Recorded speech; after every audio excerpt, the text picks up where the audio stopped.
Le brouillard de la guerre entre les propagandes des deux belligérants, il est toujours difficile de discerner la vérité.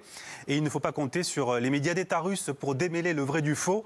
La propagande à haute intensité se poursuit. Alors, on a différents types de propagande russe. Là, la dernière à date qu'on a vu, on a vu récemment, ça va être des affiches promotionnelles de propagande avec des images de l'armée russe, avec le sigle Z, donc qui vont faire référence à démilitarisation, dénazification. Donc, ce sont des affiches de propagande qui ont eu beaucoup écho sur les réseaux sociaux alternatifs, notamment sur Telegram.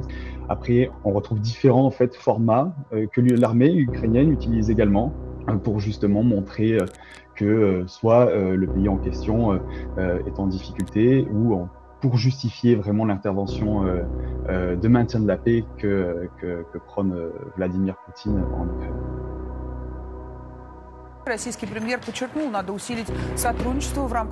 Il y a une frange de la population en Russie qui ne croit pas en fait à la propagande russe. On l'a vu dernièrement avec la journaliste qui est intervenue sur le principal média télévisuel de la chaîne russe. Ensuite, dans le monde entier, en dehors de la Russie, on va retrouver des personnes qui déjà idéalisaient Vladimir Poutine de par ses prises de position notamment et son entente avec Donald Trump. Mais ce sont des personnes vraiment qui suggèrent que Vladimir Poutine, la Russie combat les forces mondialistes et donc en fait il représente la force du bien contre les forces du mal et les forces du mal sont représentées par l'Occident.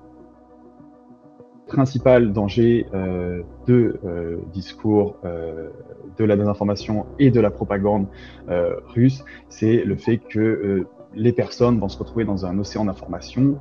Il va être difficile de faire le tri.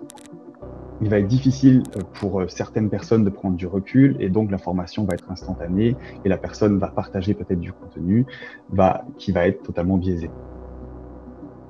Pour se protéger de la propagande, mais également de la désinformation, il est important de vérifier chaque source d'information, de croiser ces sources avec des médias qui sont officiels. Il faut garder un esprit critique avant de partager du contenu et se poser des bonnes questions, ce qui est vraiment un élément essentiel pour faire face à ce flot interminable de désinformation et de propagande qu'on a à faire actuellement.